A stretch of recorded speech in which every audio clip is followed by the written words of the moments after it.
What's going on, y'all? Thanks for checking in the Khaliis Take. You know what to do. Hit that like, subscribe button. Also hit that notification bell just so you can get the newest and the bonus content first. But hey, let's just go ahead and jump right in. At this point, it's a must-win for the Clippers now. Now they're in a must-win situation. They didn't find a way to beat the Timberwolves. 109-104 was the score. Timberwolves took the game. Very interesting game to a degree. I was really looking forward to seeing Luke Kennard out there with the lineup as well. I think he's still nursing a hamstring injury, I believe. So, I mean, you know, that was one big blow for the Clippers because Luke Kennard is a real huge part of their culture in regards to, you know, scoring and giving them, you know, great minutes when he comes off the bench or if he's in the starting lineup, wherever Ty Lue decides to put him. I feel like Ty Lue could have made some better changes or did some better things with the lineups, things like that. He actually said something about that in the post game. He said that's on him, you know, doing that. But, you know, in all essence, you know, we could talk about the lineups, you know, or the adjustments that Ty Lue should have made and a lot of things like that. But what it came down to is, you know, the Clippers had a 10-point lead with like 5 minutes to go, you know, or 5 to 7 minutes, something like that, to go in the game.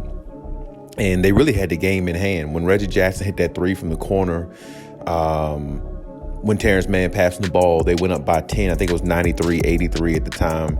And, you know, the Clippers just felt like they were in control. You know, Paul George had caught fire a little bit, you know, and they kind of felt like they seized the game a little bit. But then, you know, Minnesota just warmed down, you know, just kept playing, kept fighting, and they found a way to win. Patrick Beverley, shout out to him for, you know, doing his antics and his little crazy things he does. But he did help out a lot. He hit, you know, a couple decent shots.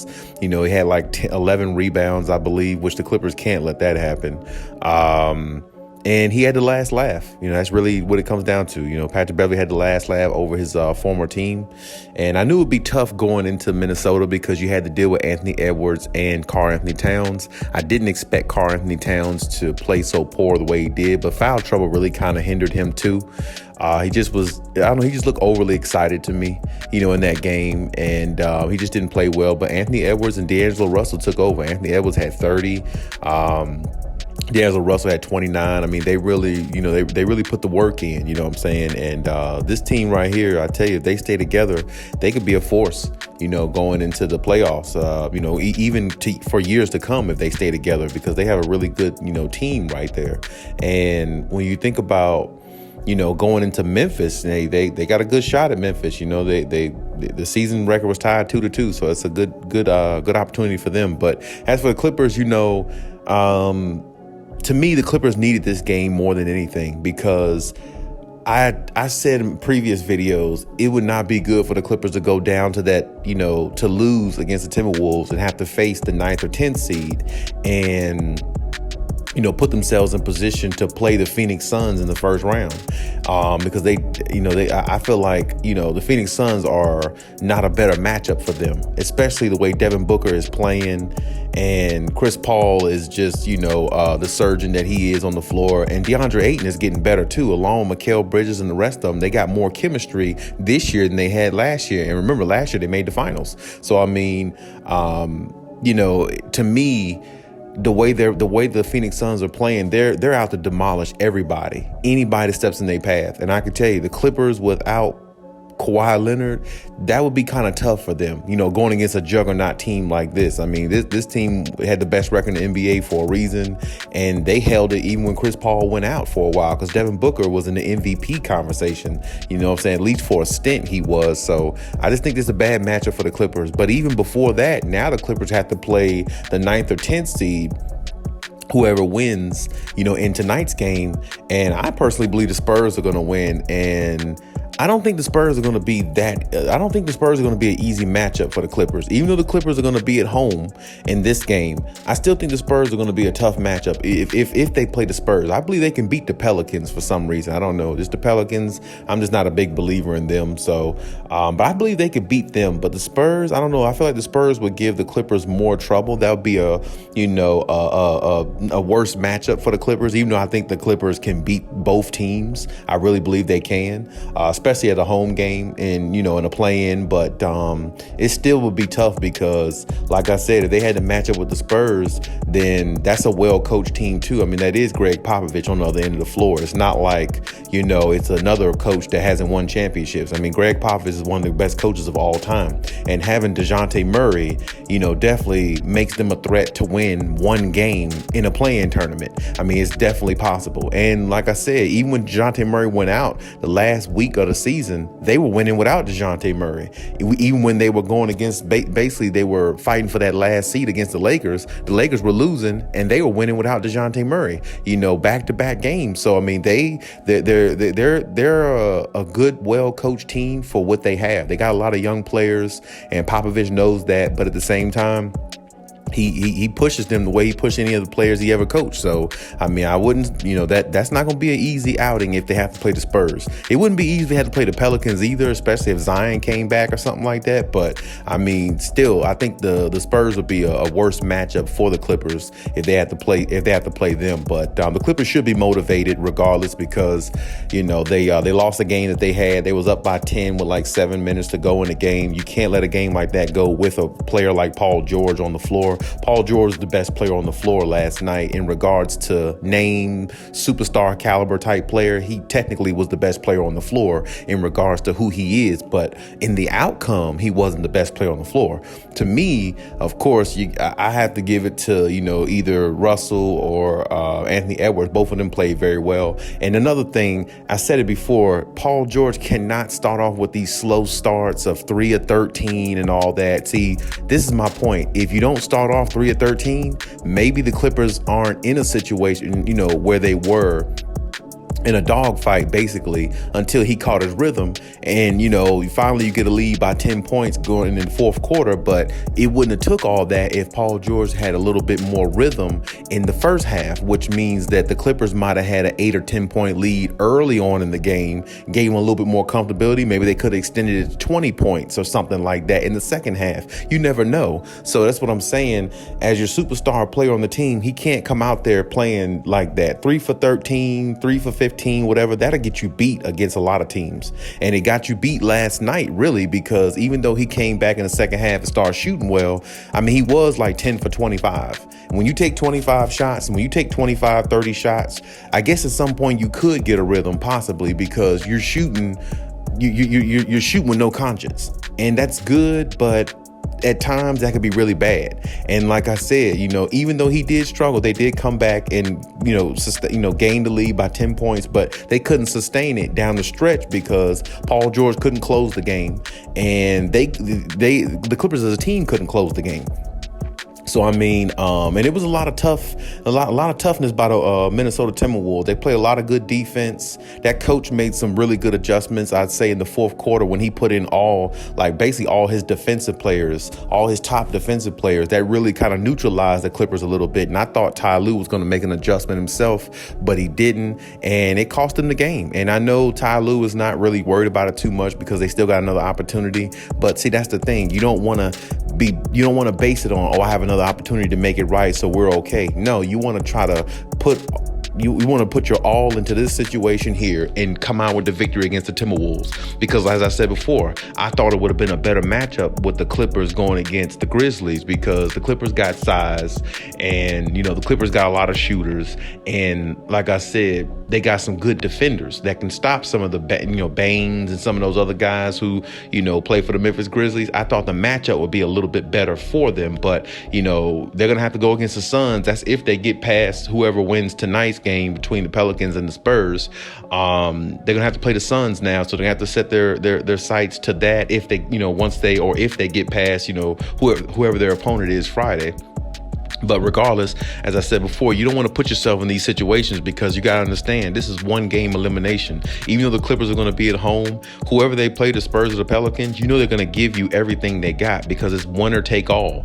One game, Whoever loses goes home. And like I said, when you play games like that, that's basically a game 7. And a game 7, I don't care who's at home, anybody could win. Home court advantage kind of doesn't even matter in games like that, because it's always going to come down to the last shot or the last second free throws, or something like that. Usually, I think the Clippers will find a way to prevail out of this situation, but they put themselves in a bad situation to me, because they had a chance to go and play a team like Memphis, who I feel like they had better matchups, better advantages. The matchups fit better, in regards to that series that they would have got there. But it doesn't matter now. There's nothing they could do about it. But, you put yourself in a harder position trying to face a team like the Phoenix Suns, who got the best record in the league and who arguably has one of the best players in the league going forward in Devin Booker.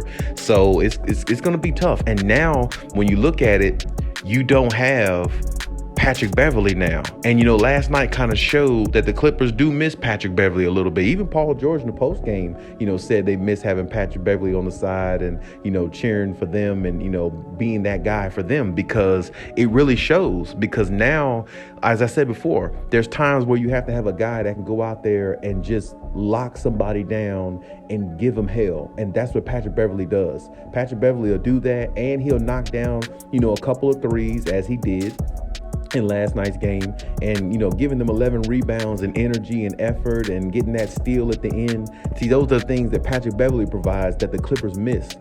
And Patrick Beverley did a lot of talking last night because he felt disrespected, that the Clippers didn't want to give him the money he deserved because of all the blood, sweat, and tears he put with this team.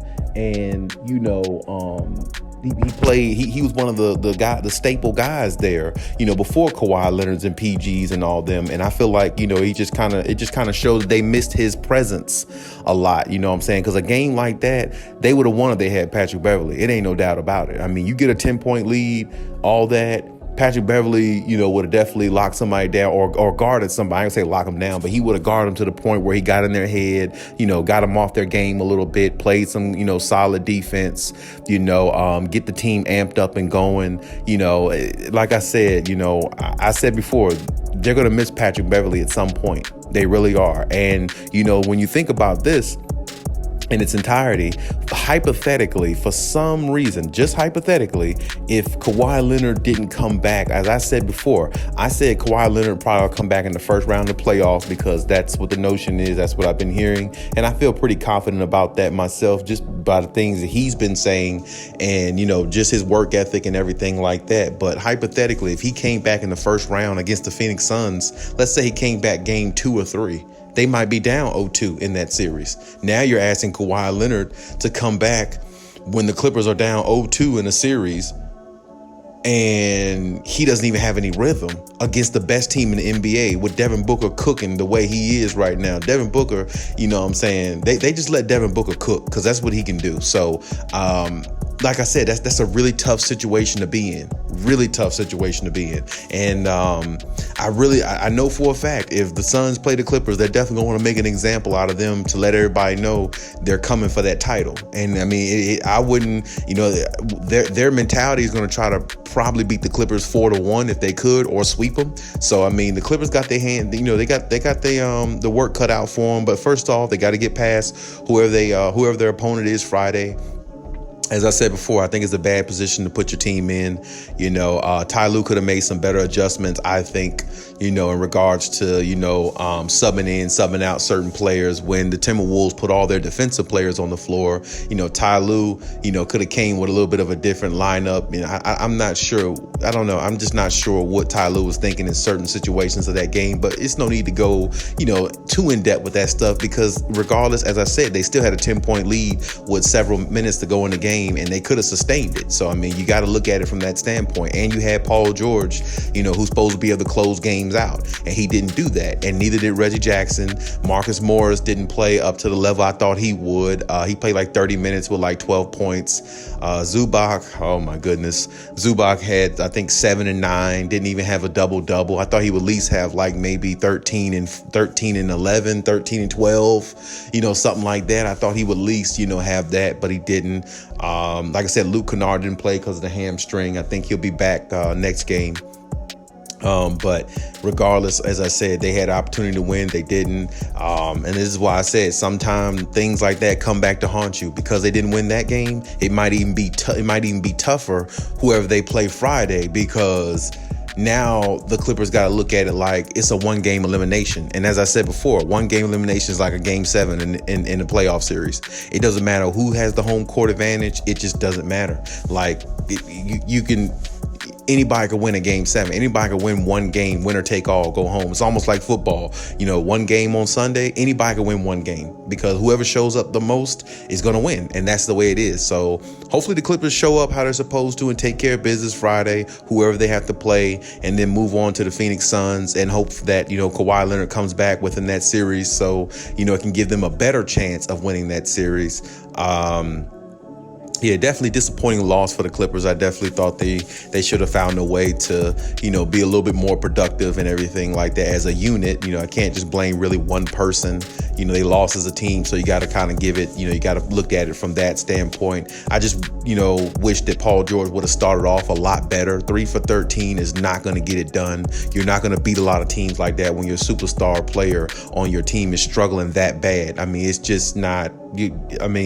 I personally thought when he shot 3 for 13, I thought the Clippers were going to lose anyway at that point, because I'm like, he has no rhythm. He's coming out in this game and he's shooting piss poor. And this is a big game. This is not a regular season game. You know what I'm saying? This puts you in the playoffs and secure your spot so you don't have to go and play an extra game Friday against Pelicans or the Spurs, who possibly could beat you too, even though nobody's going to look at it that way because the Clippers are favored. And I think the Clippers should be favored because they should win. But at the same time, should win and actually winning is two different things.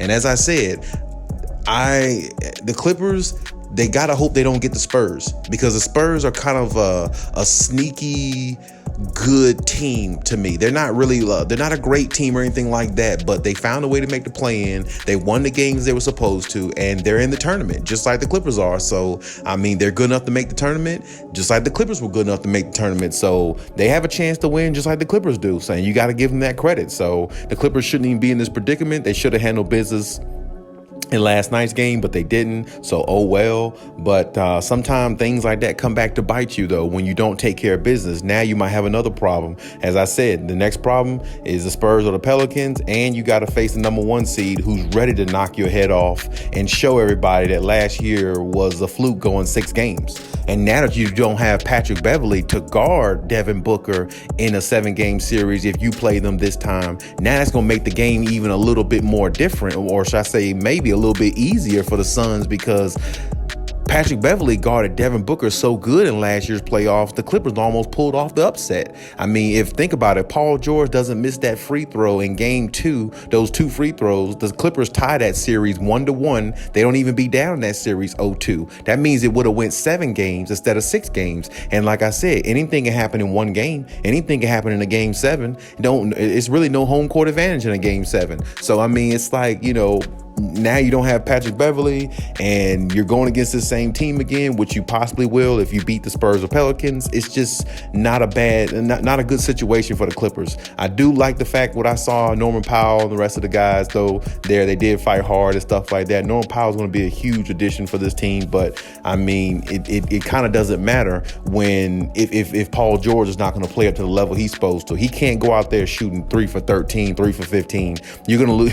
You're going to lose that way, because you're going to find yourself down in situations where you could be up and be playing more efficient basketball. And, with Ty Lue not making adjustments he's supposed to, well, that's definitely going to hurt the Clippers too. So, everybody's going to have to step it up. This next game, treat this next game like a game 7 and, see where it takes you going from there and just try to figure things out. Because last night I just thought it was a disappointing loss because even though, Anthony Edwards and, D'Angelo Russell had a great game, they made up for what Cat didn't do because he was in foul trouble a lot. The Clippers still should have won that game. And that's just bottom line. They should have won the game regardless. No ifs, ands about it. But they didn't. And now they're just moving on to their next opponent. And hopefully they find a way to get that and going to play the Phoenix Suns, I guess, because, it's just a tougher road this way. And it's a lot less promising for the Clippers this way. But hey, that's my take on everything. Leave any comments in the comment section as always. And hey, Cali out.